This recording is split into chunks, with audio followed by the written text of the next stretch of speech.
Oke, selamat siang teman-teman semua. Jumpa lagi pada hari ini. Saya akan nge-review sawit saya yang sekitar 2 hari lagi akan saya lakukan pemanenan.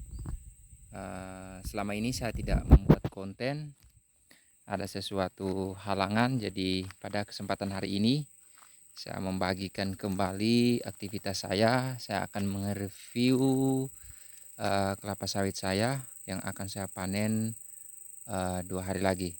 Jadi saya mau melihat apakah ada buah yang bisa dipanen ataukah banyak atau sedikit seperti itu. Jadi eh, di masa-masa ini di tempat saya sawit sedang mengalami trek. Jadi buahnya agak berkurang karena banyak pergantian buah dan buah baru yang baru muncul.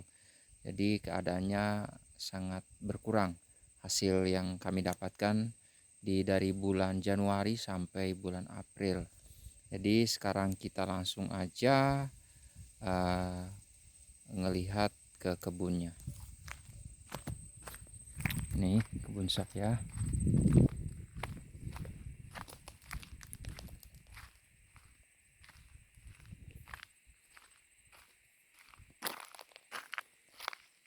Oke, kita dari sini dulu. Nah, ini keadaan sawit saya. Wah,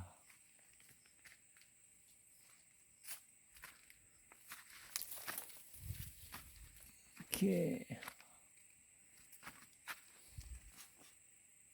Ini kayaknya belum ada yang matang.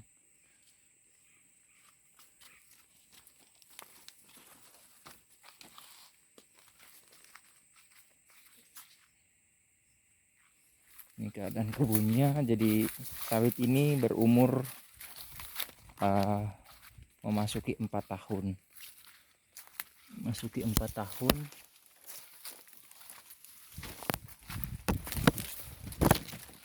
Keadaan sawitnya seperti ini dia.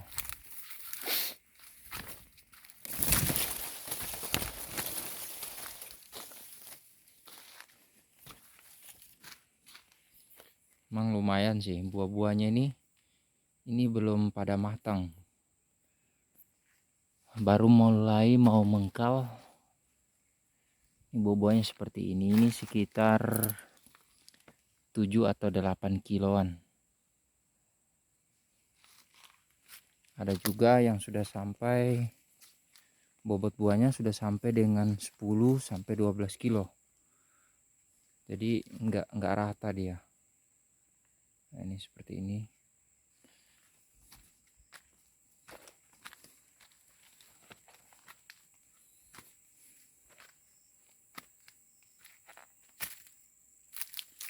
Nah, ini ada yang matang ya. Nah, ini seperti ini teman-teman. Sudah ada brondol 2, 4, 6. Sudah ada yang matang, siap panen. 2 hari lagi kita dodos. Kita lanjut. Ini kayaknya belum.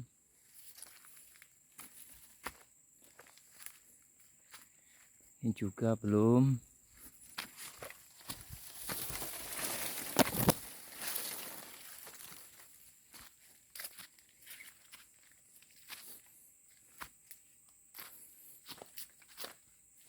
Nah, ini sudah ada yang matang. Kondisi buahnya seperti ini. Kalau ini jenis sawitnya PBKS 540. Dia seperti ini. Buahnya bersusun tapi buahnya tidak besar. Ini sudah mau umur 4 tahun. Nah, kalau kita coba timbang TBS-nya sekitar 7 kilo. Paling banter sekitar 7 kiloan. Jadi tidak terlalu besar dia. Jadi di kebun saya ini sawitnya campuran, tidak hanya 540, ada turunannya seperti Simalungun, ada juga, karena ngambil bibitnya itu bercampur-campur, nggak satu jenis. Nah ini buahnya. Nah ini yang akan kita dodos 2 hari lagi, sudah matang dia. Nah yang ini beda sama yang tadi agak kecil, ini buahnya agak besar-besar. Dan di sini kelihatannya seperti keturunan yang ngambi, buahnya agak besar dia. Ini berkisar sekitar 10 sampai 12 kilo ini. Jadi buahnya agak besar dia. Pelepahnya juga agak panjang, beda sama yang tadi pelepahnya pendek. Nah seperti ini pelepahnya pendek dan buahnya kecil. Jadi tidak sama dia. Nah ini kecil buahnya, rata-rata kecil. Nah, tidak terlalu besar. Nah, tidak terlalu besar. Sudah lumayan ini matang-matang semua.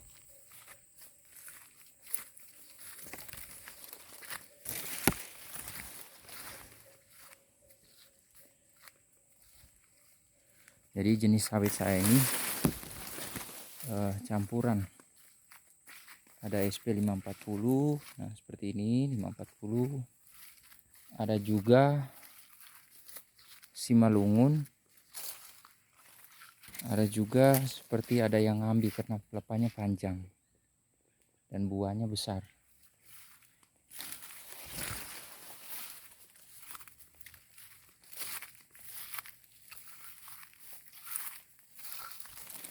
Setiap pohon ada buah, teman-teman.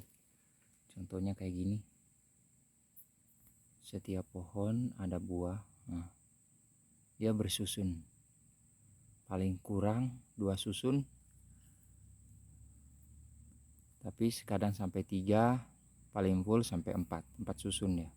Jadi 4 susun atau 3 susun. Kalau 2 susun dikali 8 sisi, dia bisa menjadi 2 susun kali 8 dia bisa menjadi 16 buah. Nah, sedangkan kalau dia kali 3 bisa mendapat 24 buah. Nah itu 8 kelilingnya ini kan 8. Nah ini semuanya ada buah teman-teman, cuman belum semua matang. Kayak tadi di bawah ada yang masih mengkal, ada yang juga belum, karena ada kemarin bulan Januari itu penghabisan buah dia, bulan Desember mulai penghabisan, jadi baru muncul buah-buah kecil. Jadi kita tunggu sampai bulan April baru kembali ada buah. Nah kayak gini buahnya besar nih teman-teman. Nih buahnya besar. Buahnya besar. Nah, lumayan buahnya. Nih buahnya besar, lebar juga dia. Ini ada beberapa jenis sawit di kebun ini. Nah, kalau ini buahnya kecil, tidak sama dia, dan juga pelepahnya agak berbeda.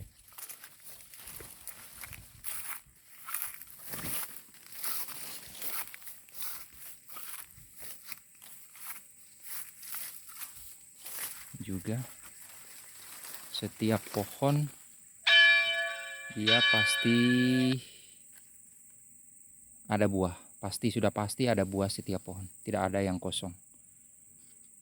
Ini contohnya seperti ini buah-buahnya.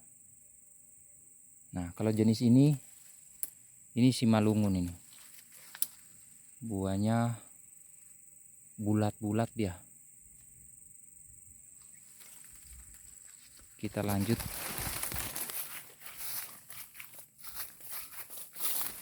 Setiap pohon ada buah dari walaupun kadangkala hasilnya turun, tapi kita tetap ada harapan karena setiap pohon masih ada buah, jadi harapan kita tuh ada aja. Nah ini jalur yang ini. Nah buahnya seperti ini dia, keliling. Nah ini sebelahnya sama juga ada buahnya. kita dekati. Nah, seperti ini.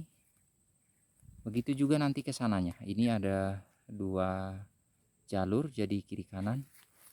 Nah, saya di sini nanamnya tidak mata 5, dia 9x9 persegi. Nah, contohnya kayak gini. Walaupun belum ada yang matang, tapi sudah ada harapan karena sudah ada 2 susun yang menjadi harapan. 2 susun dikali 8 sudah 16 buah dalam satu pohon. Ini sebelahnya seperti ini teman-teman. Itulah kalau kita menanam bibit unggul. Bibit ini jenis bibit PPKS, jadi seperti ini dia. Kalau kita menanam bibit unggul tidak akan kehabisan buah, pasti ada terus buah. Walaupun mungkin kita mendapatkan masa trek, masa penghabisan buah, tetapi dia pas masa penghabisan itu akan muncul buah-buah baru, dan beberapa bulan kemudian kita mulai memanennya kembali. Tetapi tidak semuanya. Saya pengalaman di ladang ini, tidak semua pohon yang habis buahnya. Jadi masih ada yang diharap yang bisa kita panen. Nah, ini contohnya buah-buah baru. Ini baru mau keluar seperti ini.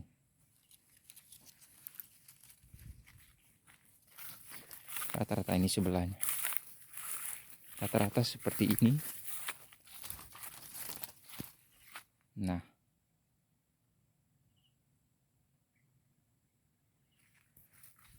ini teman-teman, semua seperti ini. Sama semua.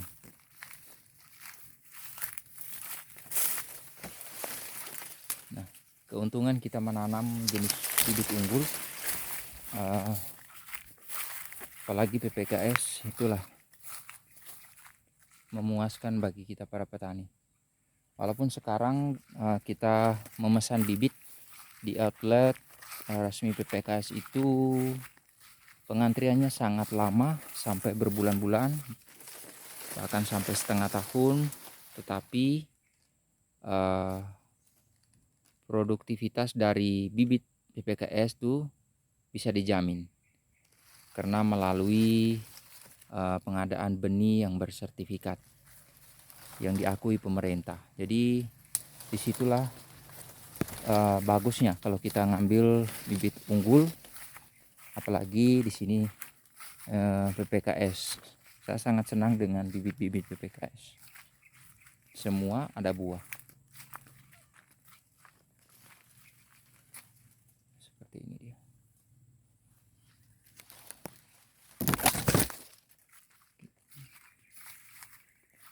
Ini rata-rata ya teman-teman. Ini pemupukan saya di sini tidak memakai pupuk-pupuk mahal karena susah untuk mendapatkannya. Jadi saya hanya memakai Ponska. Kembali saya menambah dengan urea dan juga KCL, borat dan juga dolomit. Jadi pupuk NPK majemuknya per 3 bulan atau 4 bulan sekali saya aplikasikan, dan saya menambah lagi dengan urea. Yang pertama kita dolomit dulu. Setelah dolomit kita mengaplikasikan pupuk NPK, terus ditambah dengan urea. Beberapa bulan kemudian urea, terus juga dengan KCL. Nah, ini buahnya teman-teman, Simalungun ini. Buahnya jos. Mantap-mantap buahnya.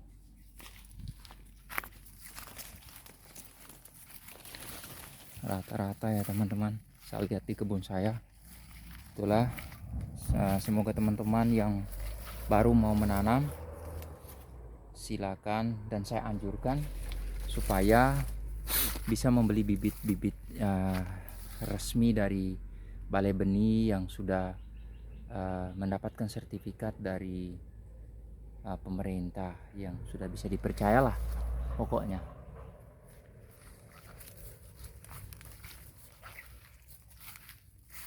Nah, kita akan mendapatkan produktivitas dari sawit itu memuaskan buat kita. Nah, ini buahnya banyak yang matang sudah. Bersusun dia kan, tidak hanya satu putaran, melainkan dia bisa mendapat 3 putaran. Bisa dapat 3 putaran atau 3 susun ya, keliling sama semua. Ini teman-teman, rata-rata buahnya seperti ini, semua berbuah.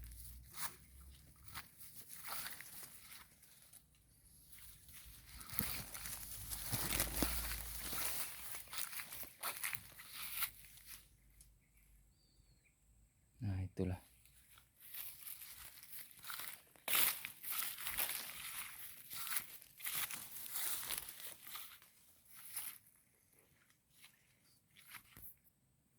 Nah, mungkin itu saja dulu teman-teman yang saya bagikan aktivitas saya sore hari ini, siang hari ini. Saya nge-review sawit saya untuk saya panen 2 hari kemudian. Saya coba ngeliat-ngeliat, kayaknya banyak yang matang sudah. Jadi mudah-mudahan kali ini saya panen hasil panennya dapat meningkat sedikit dari yang kemarin. Jadi pesan saya kepada teman-teman semua, untuk menanam sawit itu tanamlah bibit unggul, jangan tanam bibit-bibit abal-abal seperti bibit cabutan ataupun dari kita membeli dari penjual-penjual yang tidak resmi. Misalnya yang jual-jual keliling, ada juga yang tidak resmi. Jadi belilah langsung ke outlet resmi, contohnya di outlet PPKS, apalagi di Kalimantan ini ada beberapa daerah itu mempunyai outlet. Nah, contohnya Kaltim, Kaltara, Kalsel itu semuanya punya. Jadi kita gampang untuk membelinya. Cuman kita harus mengantri beberapa bulan, kita harus sabar untuk mendapatkan bibit yang baik. Jadi kita menanam itu tidak rugi ke depannya. Kita akan mendapatkan hasil dari sawit kita itu memuaskan buat kita. Kita pun akan sejahtera pastinya. Jadi sampai di situ dulu teman-teman, sampai jumpa di lain kesempatan.